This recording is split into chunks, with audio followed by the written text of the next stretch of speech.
ఆప్కి అదాలత్లో Madhya Pradesh chief minister Shivraj Singh Chauhan మీద తర్వాత ఆరోపణ, ఇప్పుడు ఈయన ఉచిత పథకాల్ని అనౌన్స్ చేస్తున్నారని ఆరోపణ ఉంది.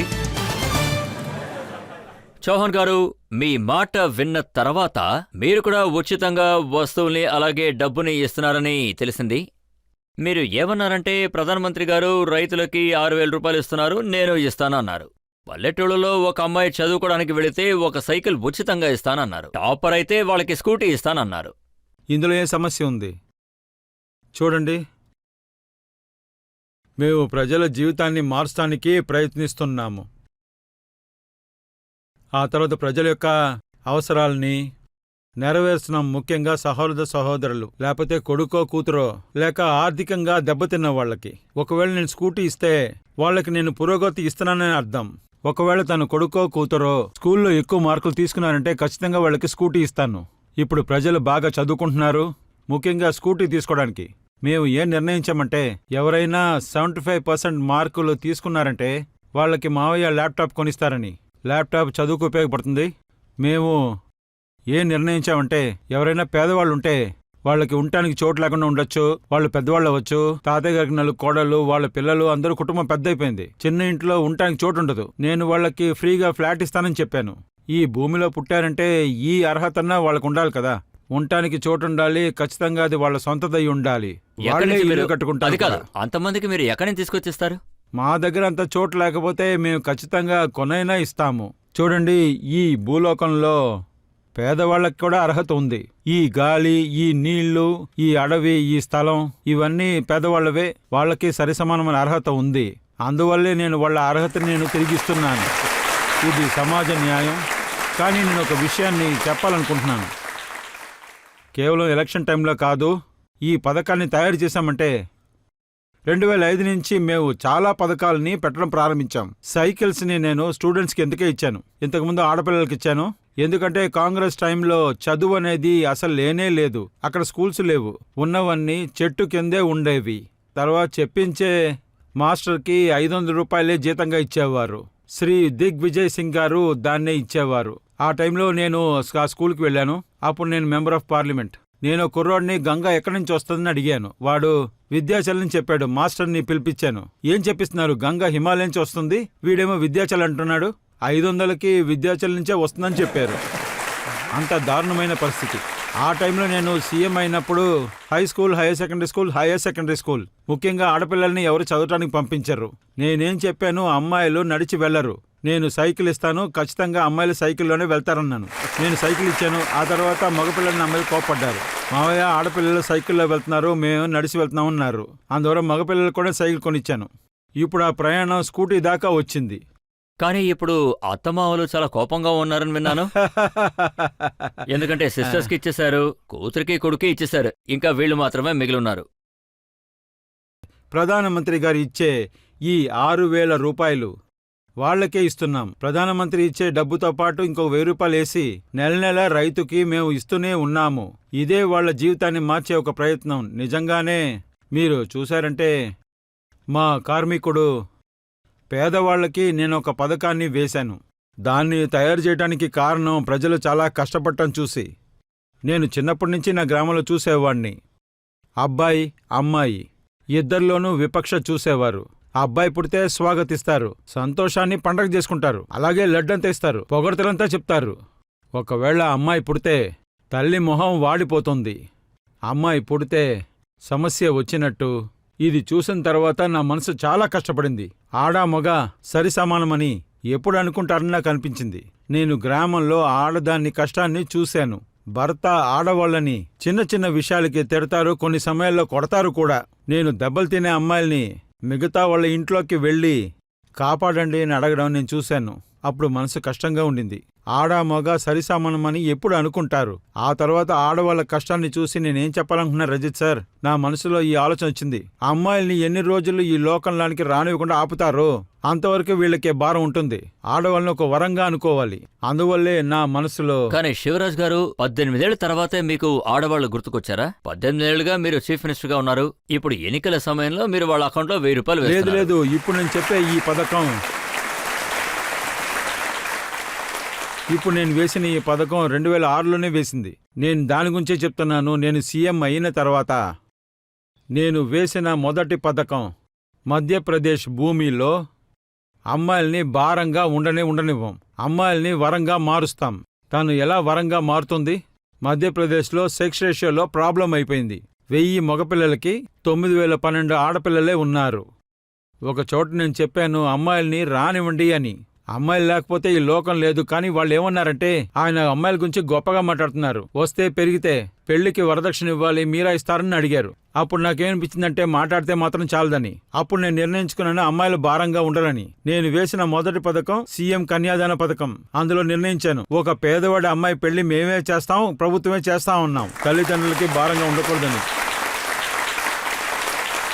ఇంకా రెండో పథకాన్ని గురించి చెప్పడానికి నాకు గర్వంగా ఉంది. నేను లార్డ్లీ లక్ష్మి పథకాన్ని నేనే తయారు చేశానని ఎప్పుడూ చెప్తాను. మా ఊర్లో అమ్మాయి పుడితే లక్ష్మిలా ఉంటుందని. ప్రారంభంలో నవ్వారు, ఇదంతా సాధ్యం కాదన్నారు. కానీ నేను సాధ్యం చేసి చూపిస్తానన్నాను. అమ్మాయి పుట్టిన వెంటనే తన పేరులో ఎంత డబ్బుని డిపాజిట్ చెయ్యాలి.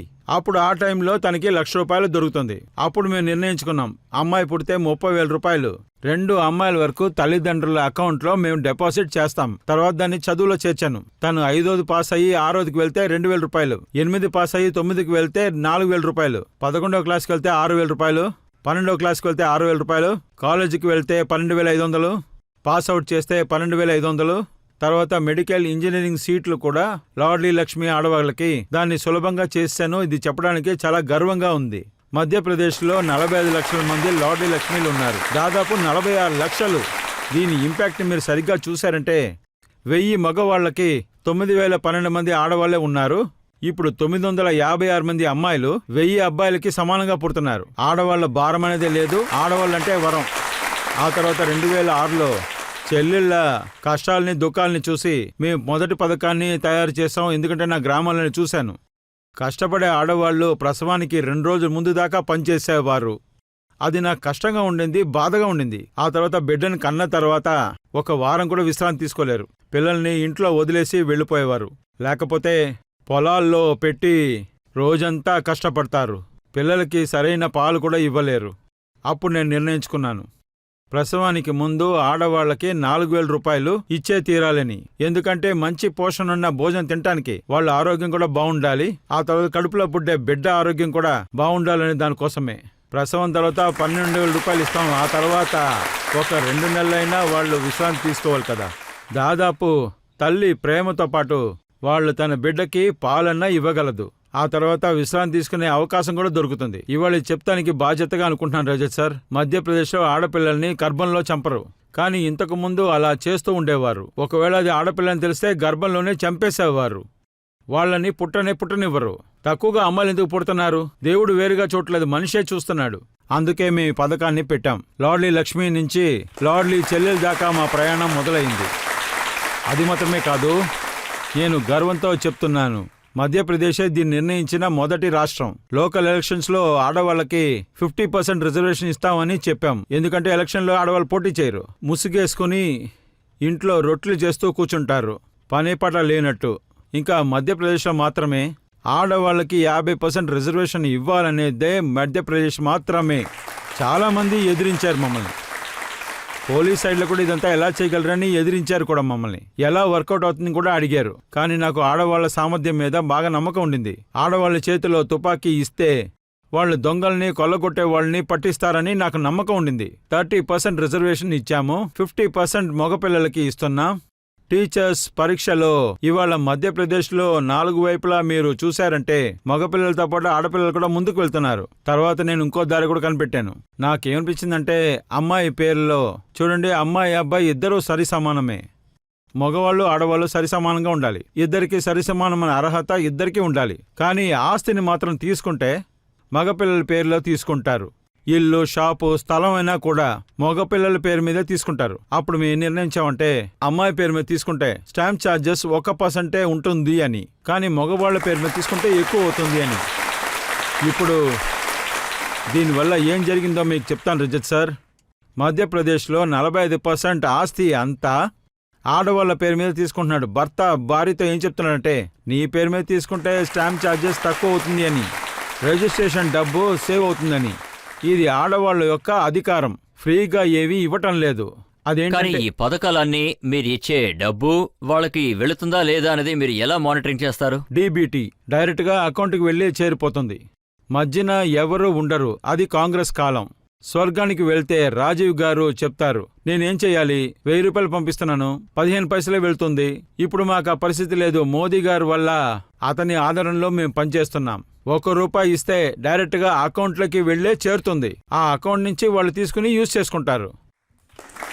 శివరాజ్ గారు, మీ అల్లుళ్ళు ఏమంటున్నారంటే ఆడవాళ్ళ అకౌంట్కి నెల 1000 రూపాయలు పడిపోతున్నాయి, దాన్ని మీరు 3000 చేయబోతున్నానని చెప్తున్నారు. కానీ మగవాళ్ళకేం దొరకట్లేదే? ఇది 1000 రూపాయలు లార్డ్లీ సహోదరులకే వెళ్ళి చేరుతుంది. ఆ తర్వాత ఆడవాళ్ళకి లార్డ్లీ లక్ష్మి పథకం ఉంది. మగవాళ్ళకి ఎలాంటి ఇబ్బంది మేము పెట్టం కూడా. చూడండి, మేము సైకిల్ ఇస్తున్నాం, పుస్తకాలు ఇస్తున్నాం. మేధావి విద్యా పథకాన్ని మేము పెట్టాము. సీఎం మేధావి విద్యార్థి పథకం. ఆ పథకంలో ఏం నిర్ణయించామంటే మన పిల్లలు ఏ జాతి ఏ సమూహానికి చెందినా సరే, నేను పిల్లల్ని జాతి పైనే పెట్టాను. పిల్లల్లో ఏ విపక్ష ఉంది? అందరి పిల్లలకి వాళ్ళు ఏ జాతి అయినా సరే, ఒకవేళ వాళ్ళు తెలివైన వాళ్ళు అయింటే ఆ తర్వాత 12వ క్లాసులో వాళ్ళు 75% మార్కులు తీసుకుంటే అప్పుడు మేము వాళ్ళకి మెడికల్ లేకపోతే ఇంజనీరింగ్ సీట్ 8 లక్షల ఖర్చు అయినా సరే పర్వాలేదు, దాన్ని మేం చూసుకుంటాం. ప్రైవేట్ మెడికల్ కాలేజ్ అయినా సరే, ప్రైవేట్ మెడికల్ కాలేజీకి సంవత్సరానికి 8 నుంచి 10 లక్షలు ఖర్చు అవుతుంది. పేదవాళ్ల పిల్లలు కట్టలేరు, రైతు బిడ్డలు కూడా కట్టలేరు. నేను చెప్పాను, మీరు బాధపడొద్దు సహోదరులారా, దిగులు పడొద్దు, మీ ఫీజుని తల్లిదండ్రులు కట్టరు, ఈ మావయ్య కడతాడు, కట్టి కూడా చూపించాను. ఇప్పుడు మేము ముందుకు సాగుకుంటూ వెళ్తున్నాం. ఆ తర్వాత ఈ పిల్లల్ని ఇంకా పైకి ఎదుగుతానికి మేము ఇంకో పథకాన్ని తీసుకొచ్చాం. నేర్చుకోండి, సంపాదించండి. ఇదే ఆ పథకం. ఎన్నో రాజకీయ పార్టీలు నోటుకొచ్చినట్టు వాగ్దానాలు ఇస్తారు, మేము అందరికీ పనులిస్తామని. ఒక పక్షి తన పిల్లలకి గూడివ్వదు, అది తన పిల్లలకి రెక్కలే ఇస్తుంది. ఎందుకంటే ఇది చాలా దూరం ఎగరడానికి. ఈ పనులంటే గూడు. తర్వాత అన్యాయం అనౌన్స్ చేసిన తర్వాత ఎన్ని బ్యారియర్స్ ఉంటాయంటే అది ప్రజలకు దొరికే నంబర్స్ తక్కువగా ఉంటుంది. ఆ తర్వాత పని చేయకుండా ఎవరూ ఉండరు. మేమేం నిర్ణయించుకున్నాం అంటే మధ్యప్రదేశ్లో ఉన్న పిల్లలకి పని నేర్పించాలి అని, స్కిల్డ్గా వాళ్ళు మార్చాలని. వాళ్ళు వేరే వేరే కంపెనీస్లో పనులని నేర్చుకుంటారు. ఆ తర్వాత వాళ్ళు పని నేర్చుకున్న తర్వాత వాళ్ళకి 8,000 నుంచి 10,000 దాకా జీతం ఇస్తారు. అది కూడా పని నేర్చుకున్న తర్వాత వాళ్ళకి పర్మనెంట్ జాబ్ దొరుకుతుంది.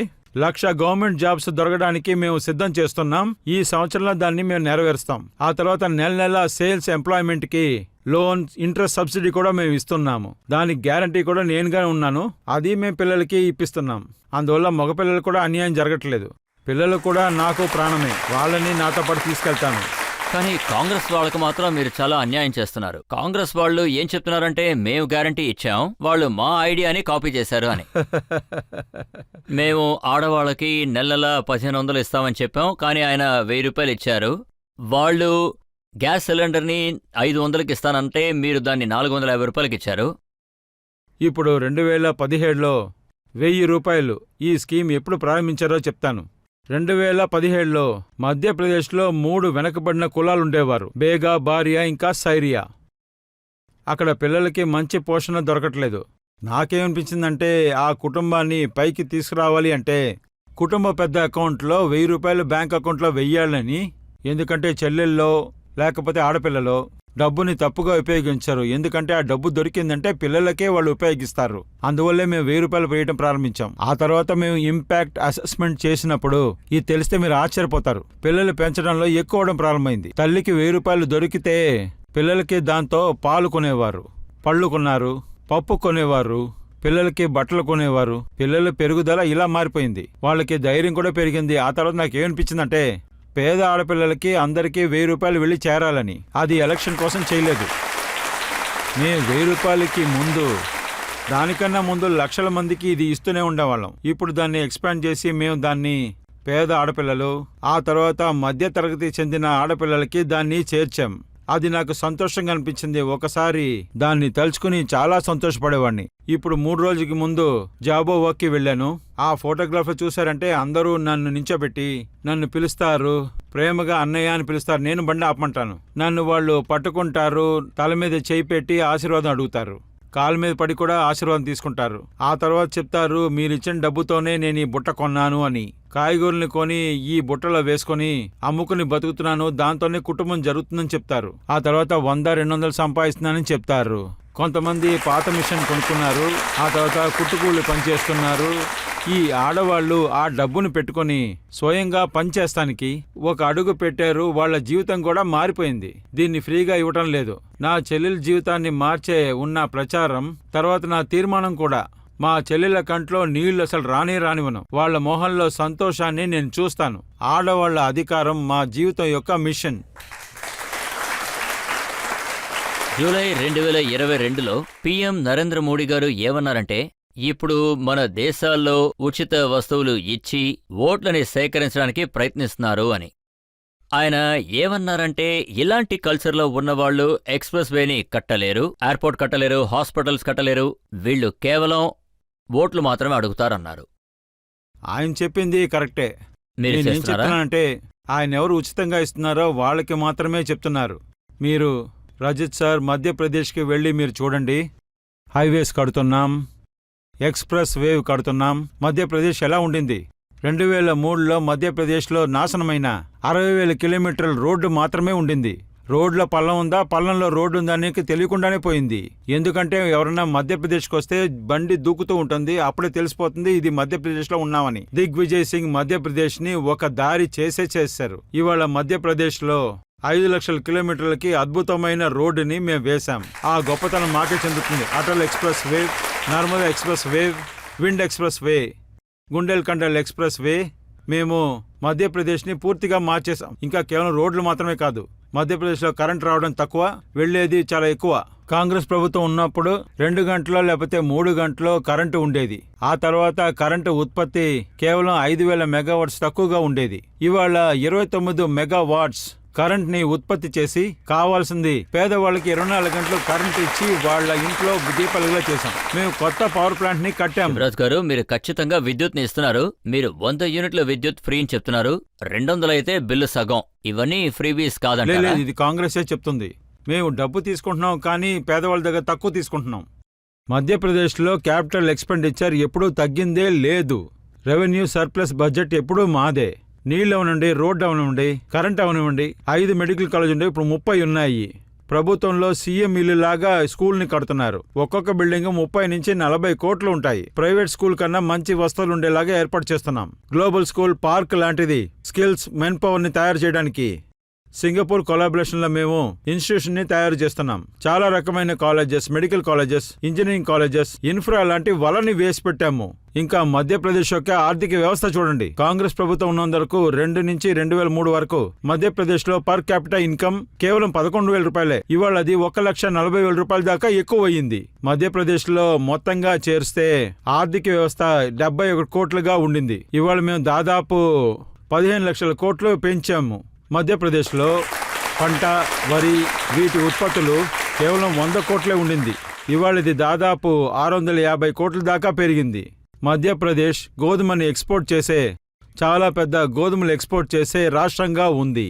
అగ్రికల్చర్ గ్రోత్ లో చూశారంటే కాంగ్రెస్ కాలంలో అది మైనస్లోనే ఉండింది. కంటిన్యూగా 1.5 దశాబ్దంగా మధ్యప్రదేశ్లో 18% ఆఫ్ గ్రోత్ రేట్ ని పొంది కేవలం ఈ దేశంలో మాత్రమే కాదు, లోకంలోనే పెద్ద రికార్డ్ని చేశాం.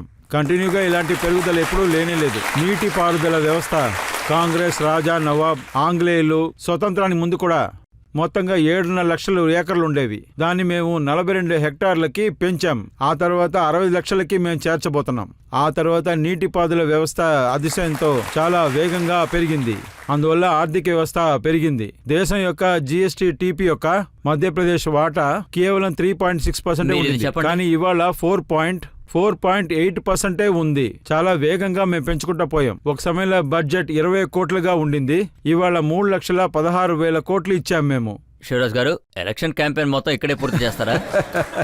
నేను దీన్ని ఇందుకోసమే చెప్పాను, ఇది ప్రీవియస్ కాదు, క్యాపిటల్ ఎక్స్పెండిచర్. మీరు దీనికి సమాధానం చెప్పండి, నేను మీకు ఫిగర్స్ ఇస్తాను. మీరు ఆడవాళ్ళకి నెల 1,000 రూపాయలు ఇచ్చారంటే దానికి అయ్యే ఖర్చు 18,000 కోట్లు. నెలకి 3,000 రూపాయలు వేశారంటే 54,000 కోట్ల రూపాయలు ఖర్చు అవుతుంది. అంత డబ్బు ఎక్కడి నుంచి వస్తుంది? చూడండి, ఇప్పటికీ మా బడ్జెట్ 3,24,00,000 కోట్లు. ఆ తర్వాత దాన్ని ఇంకా సరిచేయడానికి రివైజ్ చేస్తూనే ఉన్నాను.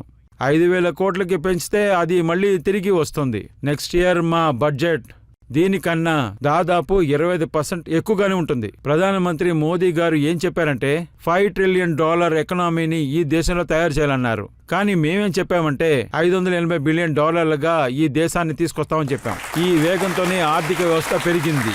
బడ్జెట్ వ్యవస్థ ఇదిగో ఇలాగే పెరుగుతూనే ఉంది. డబ్బు ఎక్కువగానే వస్తుంది, ఎందుకంటే ఆర్థిక వ్యవస్థ పెరుగుతూనే పోతుంది. ఈవీఎస్ వస్తుంది. మేము ఇప్పుడు గ్లోబల్ మొదటి సంవత్సర ప్రణాళిక చేశాం. ఆ సమయంలో 15 లక్షలు 42,580 కోట్లు పెట్టుబడి ప్రణాళిక వచ్చింది. దాన్ని మేము వేగంగా ఇక్కడ దించుతున్నాం. ఈ చోట్ల ఐటీ కంపెనీస్ వస్తున్నాయి. ఈ చోట్ల టెక్స్టైల్ ఇండస్ట్రీస్ కూడా వస్తున్నాయి. ఈ చోట్ల ఆటోమొబైల్ ఇండస్ట్రీస్ కూడా వస్తున్నాయి. ఆర్థిక అభివృద్ధి ఇంకా వేగంగా పెరుగుతుంది. మనం పేదవాళ్ళగా ఉండబోయేది లేదు, కాలం మారిపోతుంది. మన అండర్ డెవలప్మెంట్ కంట్రీస్ ఆ కాలంలో, ఇప్పుడు అలా లేదు. డెవలపింగ్ కంట్రీగా వేగంగా మారిపోతూ వెళ్తున్నాం. అంత డబ్బు ఏర్పాటు చేస్తున్నాం. అలా అయితే మధ్యప్రదేశ్లో బిడ్డ పుడితే అది పుట్టిన దగ్గర నుంచి చనిపోయేంత వరకు ఖర్చులు మొత్తం ప్రభుత్వం వహిస్తుంది. ఆ బిడ్డకి చదువు ప్రభుత్వం అందిస్తుంది, వైద్యం ఆహారం ప్రభుత్వం చూసుకుంటుందంటారా? నేరుగా వెళ్ళి మీరు పేదవాళ్ళని, మధ్యతరగతి వాళ్ళని చూడండి. ఇది ప్రభుత్వం డ్యూటీ. ఎడ్యుకేషన్ చదువు ఇస్తుంది. ఒకవేళ ఎవరి దగ్గర డబ్బు లేదంటే చదువు అనేది వాళ్ళ దగ్గర లేదు. ప్రాచీన కాలంలో ఇండియాలో ఫ్రీ ఎడ్యుకేషన్ ఉండేది.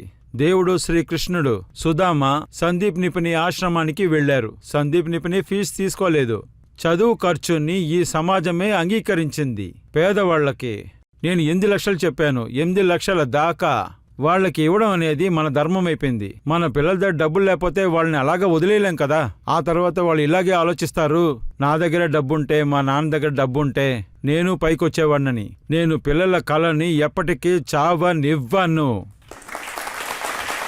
చూడండి, దీనివల్లే కమల్నాథ్ గారు ఈ మధ్య ఏమంటున్నారంటే, శివరాజ్ సింగ్ గారు ఎక్కడికి వెళ్ళినా పాకెట్లో కొబ్బరికాయ పెట్టుకెళ్తున్నారు, వెళ్లే చోటంతా దాన్ని పాతేస్తున్నారు అంటున్నారు. చూడండి, ఎవరు కష్టపడతారో వాళ్లే చేస్తారు. మేము పునాది మాత్రం వేయలేదు. ఆ తర్వాత అన్ని పనులని మేము చేయిస్తున్నాం. వీరులు మాత్రమే ప్రకటిస్తారని చెప్తారు, పిరికి వాళ్ళు ప్రకటించాలని చెప్తారు. మేము ప్రకటిస్తాము, ఇంకా దాన్ని నెరవేరుస్తాం కూడా. కమల్నాథ్ గారు సీఎంగా ఉన్నప్పుడు ఎప్పుడూ ఏడుస్తూనే ఉంటారు. నేను ఏం చెయ్యాలి, నా దగ్గర డబ్బు లేదు, ఏం చెయ్యాలి, నా దగ్గర డబ్బు లేదు, మావయ్య ఖజానా ఖాళీ చేసి వెళ్ళిపోయారు, ఔరంగజేబ్ అయిపోయారని. నేను ఎప్పుడు డబ్బు లేదని చెప్పను, ఎందుకంటే నా దగ్గర డబ్బు బోల్డంత ఉంది. అభివృద్ధి పనులకు తక్కువ లేదు, ప్రజలు మంచేస్తానికి కూడా తక్కువ లేదు.